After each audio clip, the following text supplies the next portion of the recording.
우리가 인생을 살아가면서 여러 가지 직책과 직임들을 갖습니다. 가정에 들어오면 아버지, 어머니, 또 자녀 또는 부부의 관계, 또 직장에 가면 여러 직책들이 있습니다. 직장마다 좀 다를 수는 있지만은 사장부터 회장부터 시작해서 사장, 전무, 상무, 대리, 과장, 계장 등등 해서 직분이 주어지고, 교회만 하더라도 교회 들어오시면 결국 직분이 주어집니다. 목사부터 시작해서 장로, 집사, 권사, 서리 집사, 그 외의 사역에 따라서 또 자치단체에 또 회장부터 시작해서 임원들, 이런 여러 가지 직책이 주어질 때에 우리가 이런 직책과 직분을 기본적으로 감당할 때에 그 기본적인 기준이 무엇인가? 기준. 어떻게 감당해야 될 것인가? 사실은 중요한 것은 뭐냐? 우리 용어 언어 중에서 답게라는 전미사가 있습니다. 답게. 아마 감이 오지요. 부모답게, 자녀답게 살아야 돼요.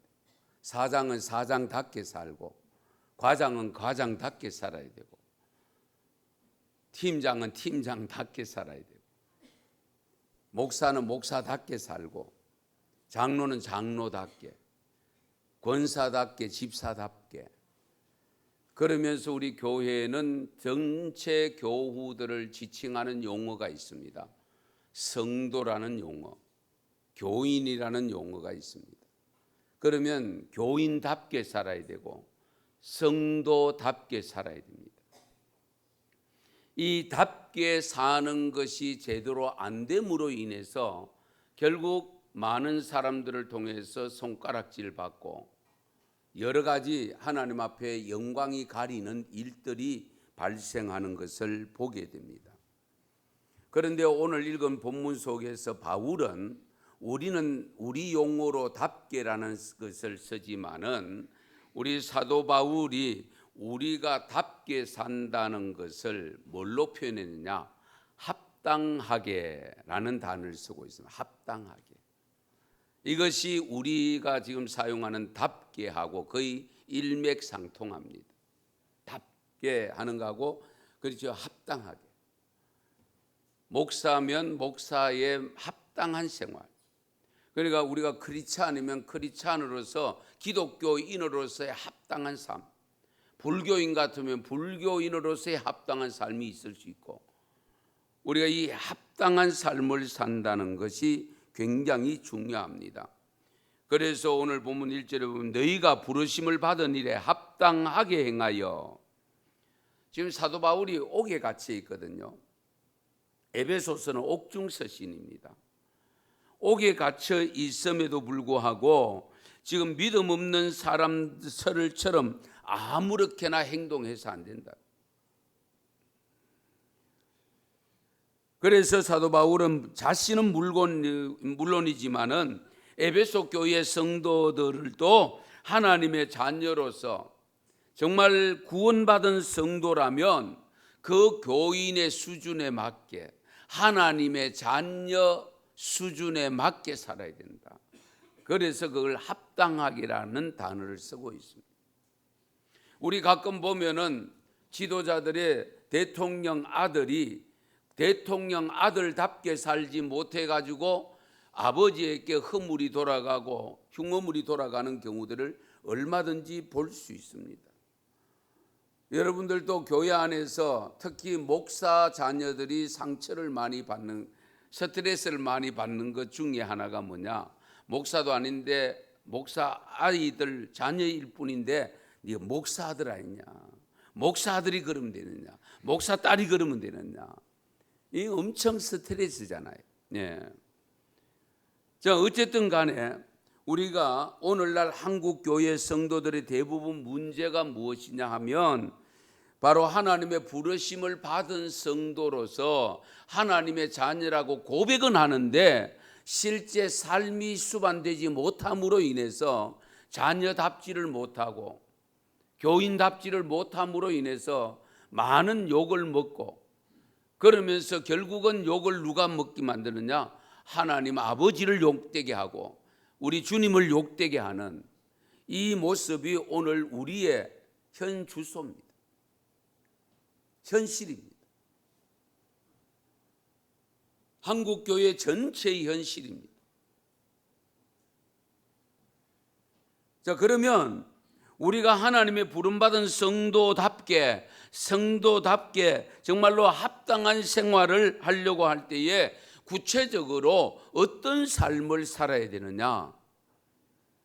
오늘 본문 3절을 보시면 평안에 매는 줄로 성령이 하나 되게 하신 것을 힘써 지키라. 할렐루야. 성령이 하나 되게 하신 것을 힘써 지키라고 했습니다. 뭐 자주 듣는 말씀이죠. 식상할 수도 있겠습니다만은 어쨌든 성령이 하나 되게 하는 것을 우리가 힘써 지킬 때에 진정 주님 자녀다운 모습으로 살게 되어지고 주님 자녀답게 살아가게 되는 거예요. 다툼과 싸움과 분열을 일으키면서 주님의 자녀라고 한다면 이것은 주님을 욕되게 하는 거죠. 그래서 요한복음 17장을 보면 요한복음 17장 내용은 뭐냐면 예수님께서 이제 이 세상을 떠나기 전에 제자들을 두고 한 기도 내용이 그 요한복음 17장입니다. 그 11절에 보면 이런 말씀이 있습니다. 우리 한번 같이 읽으실까요? 자막에 뜨는 같이 읽습니다. 나는 세상에 더 있지 아니하오나 그들은 세상에 이사옵고 나는 아버지께로 가옵나니 거룩하신 아버지여 내게 주신 아버지의 이름으로 그들을 보존하사 우리와 같이 그들도 하나가 되게 하옵소서. 아멘. 우리와 같이 그들도 하나 되게 하옵소서. 여기 우리가 누굴까? 지금 예수님이 기도드리는 장면이거든요. 그럼 예수님이 우리와 같이 그들도 제자들도 우리들도 하나 되게 해달라고 하는데 우리들은 누굴까? 성부 하나님, 성자 하나님, 성령 하나님, 이 세 분의 위격을 두고 한 표현입니다. 그래서 우리라는 표현을 쓴 겁니다. 성부 하나님, 성자 예수님, 성령님, 이 위격은 다르지만은 우리가 하나이듯이 이 12 제자도 하나 되기를 원합니다. 그 기도를 드립니다. 많고 적음을 떠나서 우리 언성교회 성도 전체가 하나 되는 것, 교회마다 모든 성도들이 마치 아버지와 아들과 성령 영이 한 분이듯이 그와 같이 성령 안에서 하나 되기를 원하시는 분이 누구냐? 하나님이시요 주님이십니다. 우리 이 점을 놓치면 안 됩니다. 그래서 요한복음 17장 21절에서 23절 말씀도 우리 같이 한번 다시 읽겠습니다. 아버지께서 내 안에 내가 아버지 안에 있는 것 같이 그들도 다 하나가 되어 우리 안에 있게 하사 세상으로 아버지께서 나를 보내신 것을 믿게 하옵소서. 내게 주신 영광을 내가 저희에게 주었사오니 이는 우리가 하나 된 것 같이 저희도 하나가 되게 하려 함이니이다. 곧 내가 저희 안에 아버지께서 저희 온전함을 이루어 하나가 되게 하려 함은 아버지께서 나를 보내신 것과 또 나를 사랑하신 같이 그들도 사랑하신 것을 세상으로 알게 하려 함이로소이다. 아멘. 제자들이 하나 되게 해달라고 한 목적이 있습니다. 21절 보면은 세상 사람들이 예수님을 여호와 하나님이 보내신 것을 믿게 하기 위함이라고 했어요. 그리고 23절에도 보면은 하나님이 예수님을 보내신 것과 또 예수님을 사랑하신 같이 제자들도 예수님을 사랑하시는 것을 세상 사람들로 하여금 알게 하기 위해서다. 그러니까 세상 사람들이 우리를 향해서 저분은 예수 믿는 사람이고 기독교인이고 예수쟁이다 라고 표현을 할 수 있는 것 중에 가장 어떤 데는 표현이 그 표시가 뭐냐? 그게 하나됨입니다.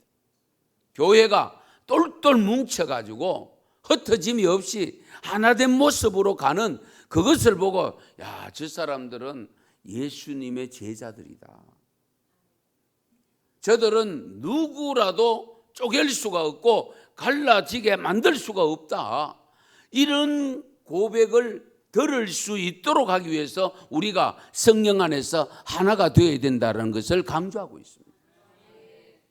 그런데 오늘날 저와 여러분이 몸담고 있는 이 한국 교계를 바라보면 과연 예수 믿지 않는 사람들이 예수 믿는 우리를 보고 예수님의 제자라고 칭해 주실까요? 저분들 예수 믿는 거 맞나? 예수 믿는 사람들이 왜 저러노? 이런 표현의 내용을 많이 듣고 있지 않습니까? 이건 우리의 책임입니다. 하나님의 책임이 아닙니다. 정말로 우리 주님께서 하신 이 우리가 하나 된 것처럼 이들도 하나 되기를 원한다고 하는 이 원함이 우리 한국 교회 안에서 그 어느 때보다도 절실하게 필요한 때입니다. 교파와 교단을 넘어서서 한 예수님을 믿고 한 하나님을 믿고 한 세례 속에 한 성령님 속에 살아가는 우리는 하나여야 됩니다. 이단이 아닌 이상, 사이비가 아닌 이상. 그러면 보다 더 구체적으로 왜 우리가 그토록 하나 되라고 하나님 주님께서는 기도까지 하셨을까? 그 이유를 오늘 본문 4절에서 6절에 말씀을 하고 있습니다. 오늘 본문 4절을 보시면 몸이 하나요 성령도 한 분이시니 이와 같이 너희가 부르심의 한 소망 안에서 부르심을 받았느니라.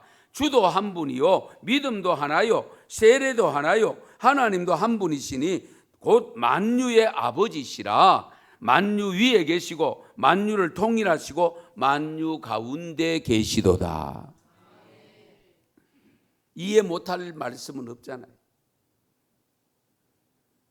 결국 한국 교회는 사탄의 장난에 맞추어서 파도치는 모습을 드러내고 있습니다.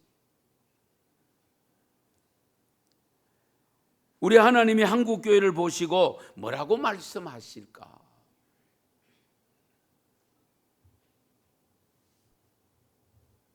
평안에 매는 줄로 성령이 하나 되게 하신 것을 힘써 지키라고 하는 오늘 이 말씀을 우리에게 주고 계십니다. 그러므로 우리는 이 하나 되게 하라고 하는 것을 힘써 지키라고 하는 이 힘써 지킴을 우리가 실천해야 되죠. 마귀와 사탄의 유혹에 따라가면 안 됩니다. 어쨌든 성령은 하나 되게 하시고 사탄은 자꾸 갈라놓게 만들어요. 분열시켜요. 왜? 갈라놓으면 힘이 없어지니까. 하나 되어 있으면 힘이 발휘되니까. 그래서 어느 공동체 속에 가든지 지금 마지막 때가 되면은 정말 좋은 공동체가 존재하지 않습니다. 다 흩어놓습니다. 왜? 그래야 자기들이 힘을 발휘하기 때문에. 교회를 왜 무서워하느냐? 결속력이 있기 때문에 무서워하는 겁니다. 그 결속력이 없어지면 교회를 두려워해야 될 이유가 없죠. 그래서 최근에 저도 정부에서 이 요직에 있는 사람들이 늘 하는 이야기가 뭐냐면은 정말 지도자들을 초청할 때, 교계 대표를 초청할 때에 어떤 사람을 초청해야 될지 도무지 알 수가 없다. 그런 표현을 쓴다. 왜? 이 교단의 연합도 너무 많으니까. 예. 제 목사인 제가 봐도 참 헷갈린다. 그렇게 싶을 정도로 많으니까 정부에서 누굴 불려야 될 것이냐. 그래서 최근에 여러분 뉴스를 보셨지만은 대통령이 각 교단의 교단장을 불렀습니다. 예, 불교 대표 한 사람, 기독교 대표 한 사람, 가톨릭 대표 한 사람, 뭐 이렇게 몇 분만 부르면 될 거를 그게 안 되니까 결국은 교단장들을 열 몇 분 불렀잖아요. 예. 이런 모습이 정말 바람직한 모습이 아니죠. 지금 마지막 종말의 시대이기 때문에 교회의 지체가 된 성도들이 하나 되지 못하고 사탄에 의해서 미혹되어져서 나눠지고 갈라지는 모습이 여기저기서 발생하고 있습니다. 그러면서도 본인들은 잘한다고 생각하니까, 바르게 한다고 생각하니까 고쳐지지를 않습니다.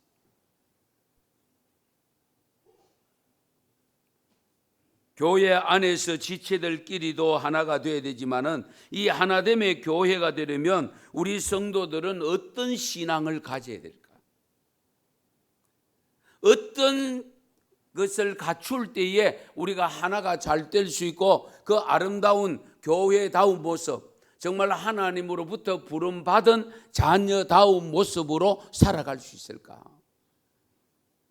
그 내용도 오늘 본문에서 분명히 말씀하고 있습니다. 그것이 2절 3절입니다. 우리 2절 3절 같이 한번 읽겠습니다. 모든 겸손과 온유로 하고 오래 참음으로 사랑 가운데서 서로 용납 평안에 매는 줄로 성령이 하나 되게 하신 것을 힘써 지키라. 아멘. 제일 첫 번째가 겸손입니다.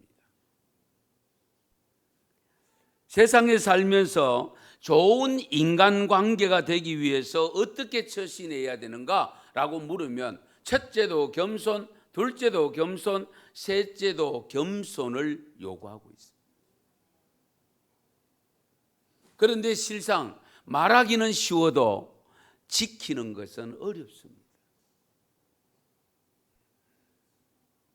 정말 어려운 것 중에 하나가 이 겸손한 태도입니다. 하지만 예수님은 자신의 모습을 담기를 원하시면서 하신 말씀 마태복음 11장 29절에 보면 나는 마음이 온유하고 겸손하니 나의 멍에를 메고 내게 배우라. 그리하면 너희 마음이 쉼을 얻을 것이다. 예수님이 자신 있게 나는 마음이 온유하고 겸손하니 내게 배우라고 했어요. 예수님을 배우라고 했어요. 우리 예수님의 겸손 뭐 얼마든지 알 수 있죠. 여러분 잘 아시는 조각가 미켈란젤로가 25살 때 조각한 유명한 작품이 하나 있는데요. 피에타라고도 하기도 합니다만은 작품인데 이 작품의 내용이 뭐냐면은 성모 마리아가 예수님을 안고 있는 상을 조각한 겁니다. 정말 마음먹고 조각을 해서 자기가 봐도 정말 마음에 좀 흡족해서 다른 작품 몰라도 여기엔 내가 이 도장 그걸 뭐라 그러죠? 이게 찍는 거. 예. 그걸 이제 하나 찍는다고 자기가 아주 거기에 찍었대요. 우리가 뭐 서예를 하거나 좋은 그림을 그리는 훌륭한 분들 보면은 거기에 낙관을 찍습니다. 낙관. 예, 큰 도장으로. 그렇죠? 예. 그래서 이 미켈란젤로도 그 작품에 낙관을 찍었대. 다른 작품은 찍은 적이 없는데. 그리고 너무 오랫동안 정말 거기에 몰두하다 보니까 좀 피곤하고 해서 휴양지로 가서 휴식을 취합니다. 그 휴식을 취하면서 그 자기 앞에 펼쳐진 자연을 바라보는 순간에 무슨 생각이 드는 건가? 이 아름다운 세상, 정말 아름다운 자연환경, 거기에 비하니까 자기가 나름대로 역작이라고 만들어놨는 마리아 품에 안겨 있는 예수님의 그 상 조각해 놓은 게 정말로 별 볼 일 없는, 아무것도 아닌 그것을 발견하는 순간에 하나님은 이렇게 훌륭한 만물을 창조하시고 어느 곳 하나 낙관을 찍은 것이 없는데, 내가 그거 하나 만들어 놓고 내가 만들었다는 것을 드러내기 위해서 낙관을 찍은 것이 갑자기 회의감이 찾아왔어. 아, 내가 교만했구나. 별것 하는 거 하나 작품 만들어 놓고 그 낙관을 찍었는데, 우리 하나님은 만물을 창조하시고 이렇게 아름다운 자연환경을 만드시고도 어느 곳에 하나 낙관을 찍어 놓은 것이 없지 않은가. 그 다음부터는 이 미켈란젤로가 어떤 작품에도 낙관을 찍지 않았다고 합니다. 결국 자연을 바라보면서 작은 나의 모습을 발견하는 순간에 스스로 겸비해질 수밖에 없었다. 그런 이야기죠. 사실 그렇습니다. 우리가 살아보면 사람들이 사는 삶에서 나름대로 크기를 서로 비교하고 넓이를 비교하고 하지만은 우리가 늘상 하는 말 중에 하나가 50보 100보입니다.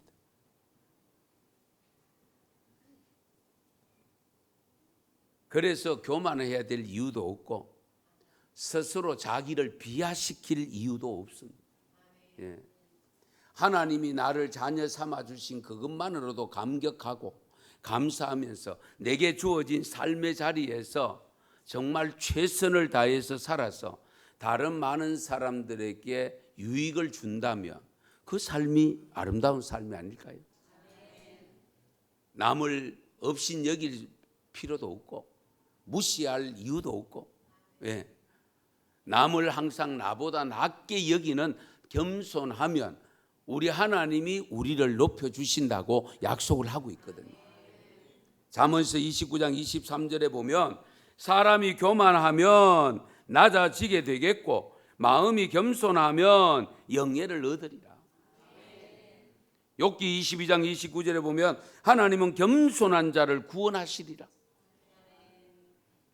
그리고 베드로전서 5장 6절에 보면 그러므로 하나님의 능하신 손 아래에서 겸손하라. 때가 되면 너희를 높이시리라. 할렐루야. 겸손하면 때가 되면 하나님이 높여주신다고 약속을 하고 있습니다. 우리가 높아지려고 다 높아지는 게 아니잖아요. 그렇죠? 하나님이 높여주시면 제일 쉽지요. 예. 내가 아둥바둥해가 높아지려고 하는 것은 항상 한계가 있습니다. 하나님이 높아지면 어느 순간에 총리로 만들어놨잖아요. 요셉을. 예? 감옥에 들었던 요셉을 총리로 만들어놨죠. 예. 하나님이 하시면 그런 거예요. 그러므로 항상 우리가 누구를 만나든지 나보다 낫다. 봉사하는 거 보니 나보다 낫다. 믿음 생활하는 분이 나보다 낫다. 그런 마음. 예. 옆에 분 보고 나보다 훨씬 훌륭합니다. 시작.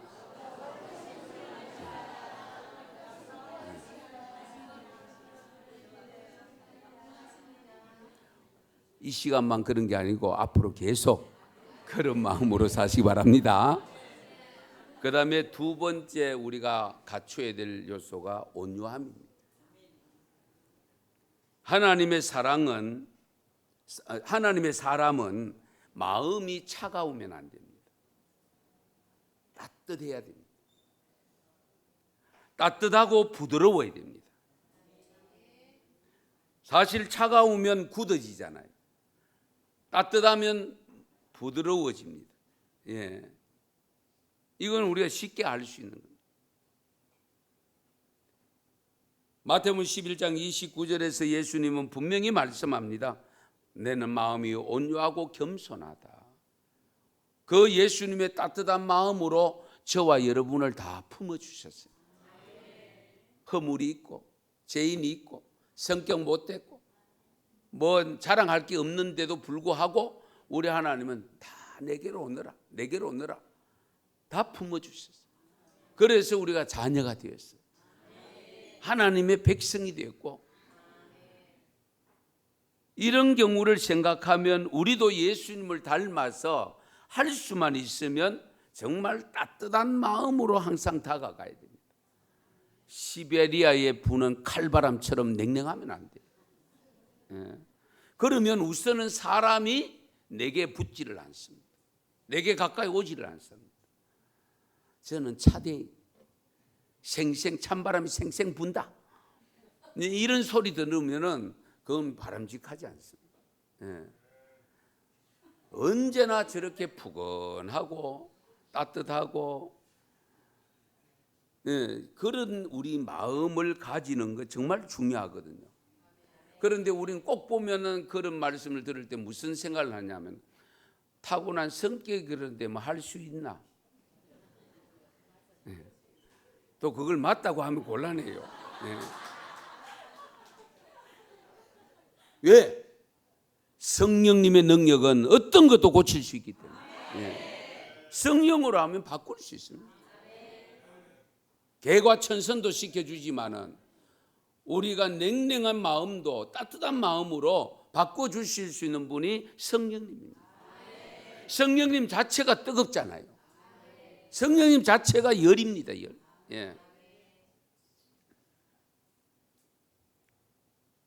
우리가 이 점을 항상 염두에 두셔야 됩니다.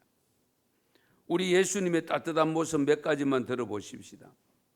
자신을 향하여 욕하고 못 박는 사람을 향해서도 하나님, 저들이 알지 못해서 그렇습니다, 용서해 주세요.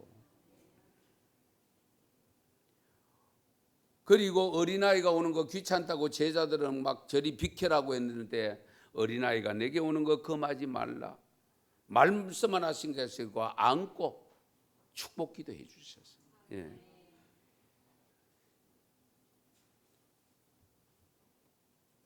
삭개오 세금 거두면서 비리도 많고 부정적으로 거두어가지고 자기 착복한 것도 많고, 그래서 많은 사람들로부터 손가락질 받고, 신체의 핸디캡 난장이기 때문에 핸디캡이 있어서 너저맣게 뽕나무 위에 올라가 있는 그 삭개오를 향해서도 뭐라고 합니까? 내려오너라, 내가 오늘 너희 집에 유하여야 되겠다.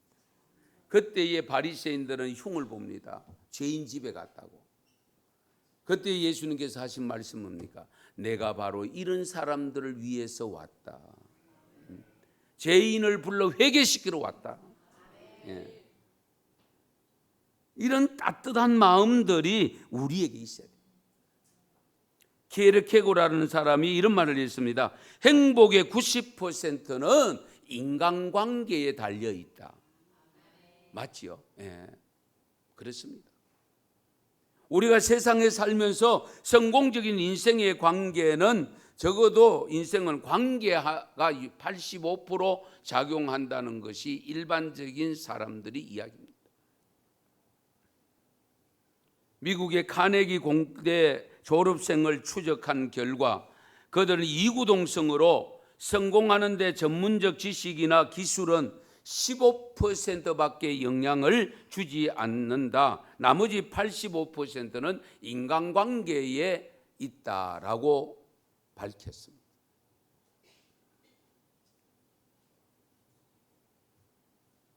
그래서 그들은 특히 3가지 방문을 했는데요.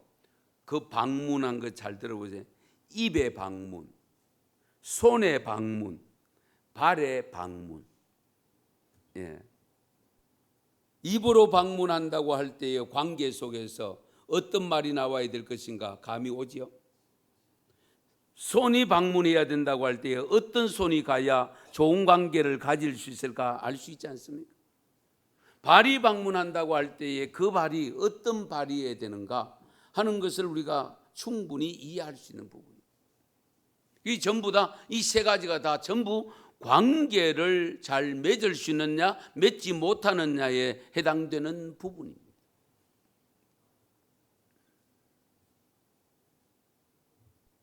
해바라기만 해를 향하여 고개를 돌리는 것이 아니라 모든 동식물들은요, 향일성, 해를 향하여 가는 경향이 있습니다. 우리도 어두운 데 있다 보면 자꾸 밝은 데로 가고, 조금 추운 데 있다 보면 따뜻한 햇빛을 찾아가고, 그렇지 않습니까? 예. 우리의 삶이 그렇습니다. 그렇다고 하면은 자연적으로 우리가 본능적으로 지향하는 것이 뭐냐? 따뜻함입니다. 부드러움입니다.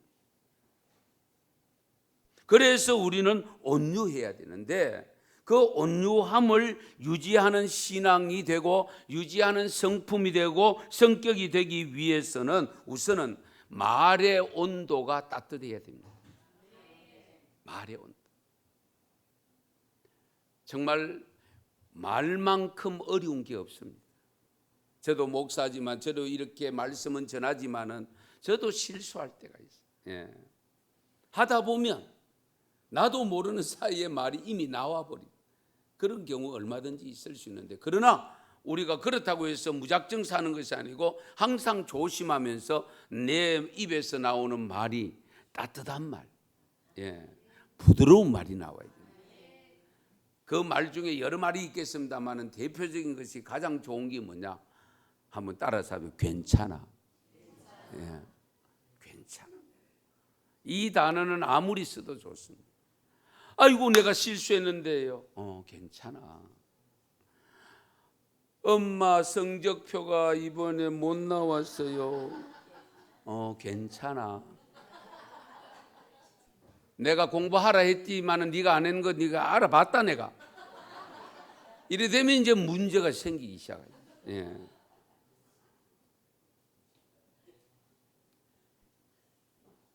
정말로 우리가 따뜻한 표현이 중요하지. 얼마 전에 경대 우리 그 경북대학의 총장으로 지냈던 박찬 그 이름 제가 갑자기 기억이 안 나는데요. 그 총장 지냈던 분이 일화가 있습니다. 시간 가더라도 조금 제가 말씀드릴게요. 예.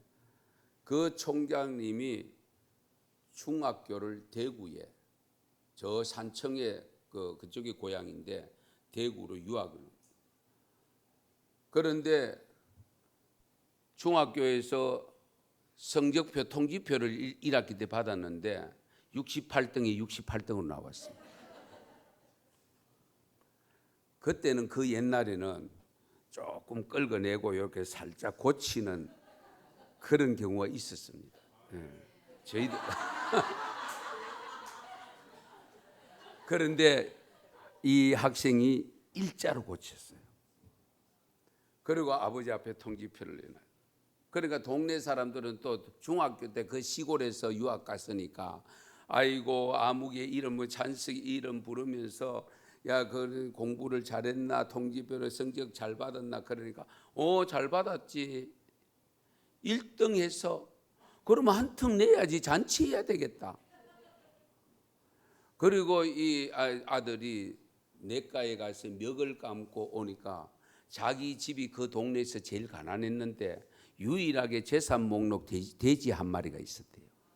그 돼지, 어미 돼지를 잡아가 진짜 잔치를. 이 아들이 가슴이 시려. 자기가 거짓말한 건 자기만 아니까. 그래서 아버지가 어떻게 저럴 수 있을까? 아들 1등 하니까 이 하나 재산 목록 1위로 한 마리, 그 돼지 한 마리를 잡아가지고 온 동네 사람들 잔치를 다 하는. 그때부터 생각이 바뀌기 시작해서 공부를 열심히 해서 17년 만에 교수가 되었고 얼마 전에 경북대학교 총장까지 지냈습니다. 그래서 이 교수가 되어가지고 자기 아들이 중학교 다닐 때에 애들 데리고 시골에 계시는 아버지를 찾아가서 그 아버지 앞에서 이실직고를 하려고, 옛날 그 이야기를 하려고, 아버지 제가 그때 중학교 때에 통지표 받은 마 됐다, 그 손자 이야기 하면서 이름 부르면서 애 들을라 됐다 이러죠. 그러니까 깜짝 놀랐어요. 이 총장 그 교수님이 아들 교수가 결국 아버지가 알고 있었다.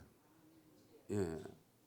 알고 있었는데 그런데도 어떻게 돼지를 잡아가 잔치를 할 수 있었을까? 거기 캐서 막 그 덮어주는 사랑 때문에, 그것 때문에 결국은 총장까지 지내는 훌륭한 교수로서 자리매김을 할 수 있었다. 정말 중요한 부분이거든. 그러므로 우리 여러분들도 항상 말을 한마디 하더라도 따뜻한 말, 부드러운 말 할 수 있기를 바랍니다. 말에만 따뜻해가 되는 것이 아니고요, 글에도 온도가 있어요. 글도. 그러니까 따뜻한 글은 어떤 글이냐? 여러분, 시, 에세이, 수필, 이런 글들은 따뜻합니다. 그래서 시집을 많이 읽으면 참 좋습니다. 지금도 우리 여기 영경동 올라가다 보면 산 밑에 교회 하나 예쁘게 잘 지어져 있죠.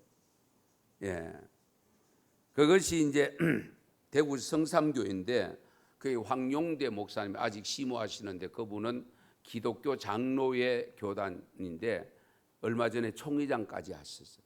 시인입니다, 시인.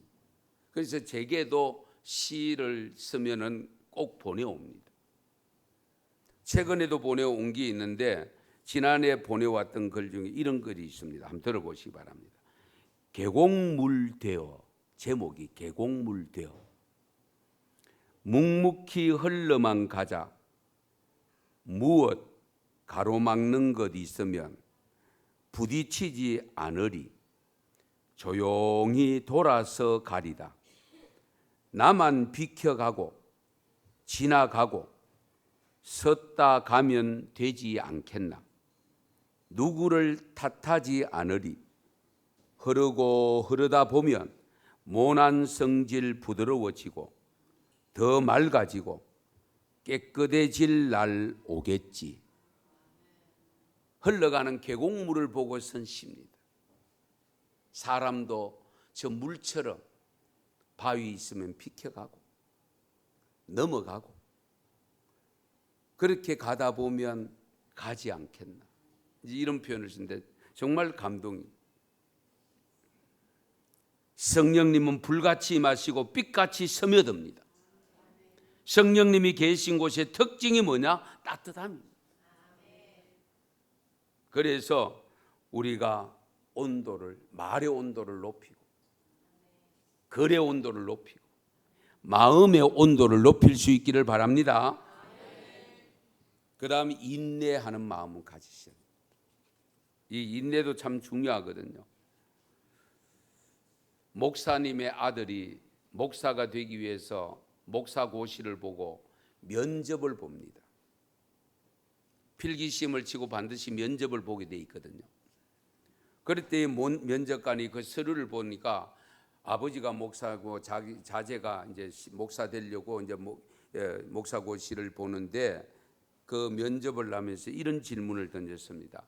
아버지가 목회를 하시는 가운데에서 배운 것이 있느냐, 무엇을 배웠느냐, 이렇게 물었대요. 그러니까 이 아들 대답이 인내를 배웠습니다. 그렇게 대답. 아버지가 목회하는 모습 속에서 참는 모습을 배웠다.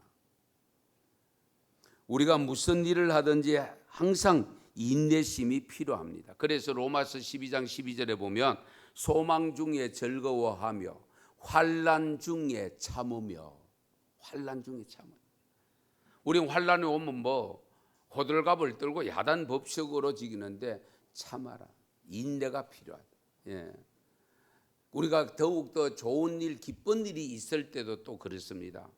물론 기뻐해야 되기도 하지만은 남들이 있을 때에는 좀 참을 줄도 알아야 되죠. 히브리서 10장 36절 말씀에 보면 너희에게 인내가 필요하면 너희가 하나님의 뜻을 행한 후에 약속하신 것을 받기 위함이라. 우리가 그렇지요.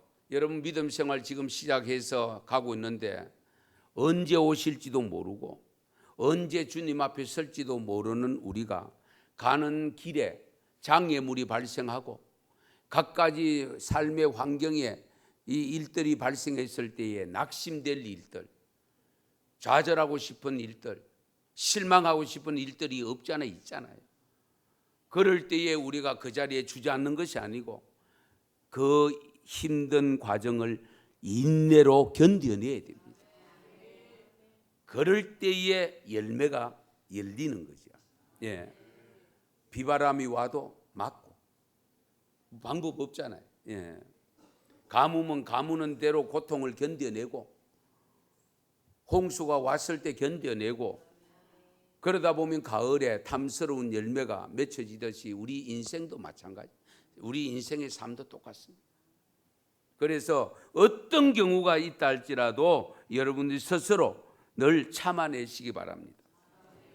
제가 하나, 이건 뭐지? 참어린 자입니다. 마음심 위에 칼도자입니다. 마음심 위에 칼도자가 참어린 자입니다. 어떤 의미일까요? 칼로 마음을 베는 아픔을 견뎌내는 게 참는 것이다. 예. 칼로 마음을 도려내는 아픔, 고통, 그걸 견뎌내는 것이 인자다. 참을 인자. 예. 그래서 성서죽서학자인 버튼이라고 하는 사람이 인내를 이렇게 정의합니다.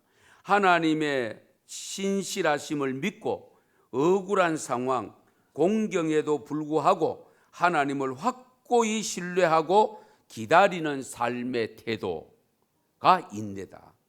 예. 정말 기분 나쁜 말 들을 때, 빨리 응수하고 싶을 때 참아내요. 예. 자랑거리가 있어서 자랑하고 싶을 때도 한 박자 참아내는 것이 필요할 때가 있습니다. 고통이 다가왔을 때에 그 고통 때문에 힘들어서 막무가내로 하고 싶은 어떤 욕구가 생길 때도 참음, 인내가 필요합니다.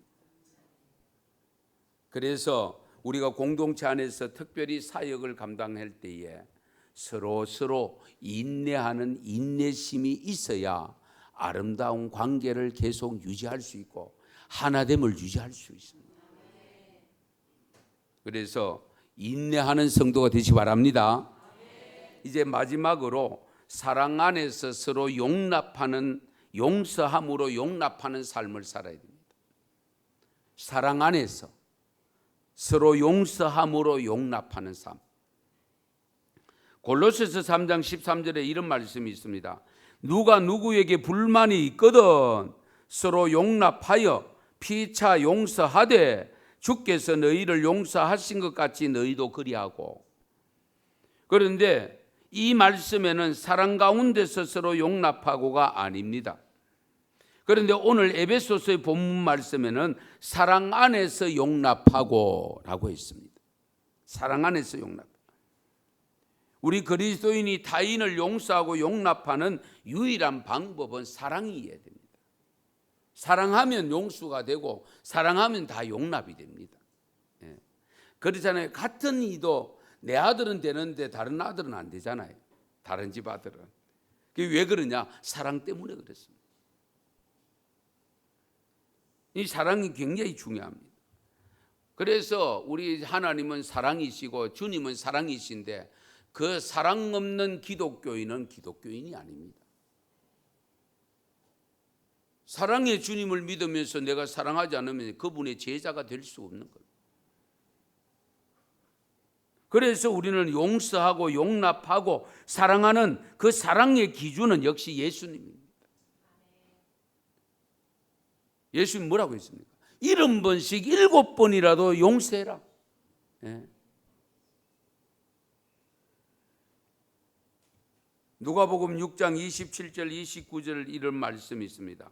그러나 너희 듣는 자에게 내가 이르노니 너희 원수를 사랑하며 너희를 미워하는 자를 선대하며 너희를 저주하는 자를 위하여 축복하며 너희를 모욕하는 자를 위하여 기도하라. 너희의 입밤을 치는 자에게 젖밤도 돌려대며 내 겉옷을 빼앗는 자에게 속옷도 거절하지 말라. 할렐루야. 쉽지 않습니다. 그러나 실천해야 됩니다. 왜?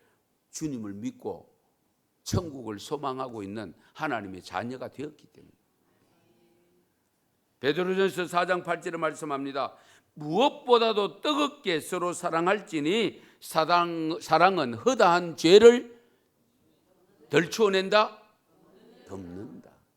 예, 덮는 사랑. 그래서 우리 테레사 수녀는 수녀입니다마는 주님께서는 일의 크기를 보지 아니하시고 어떠한 사랑으로 하는가를 보신다. 우리는 일의 크기를 가지고 비교를 잘하는데 우리 하나님은 일의 크기를 보시는 것이 아니고 어떤 사랑을 가지고 하느냐를 보고 계신다라고 일러주었습니다. 예화 하나 하고 마칠게요.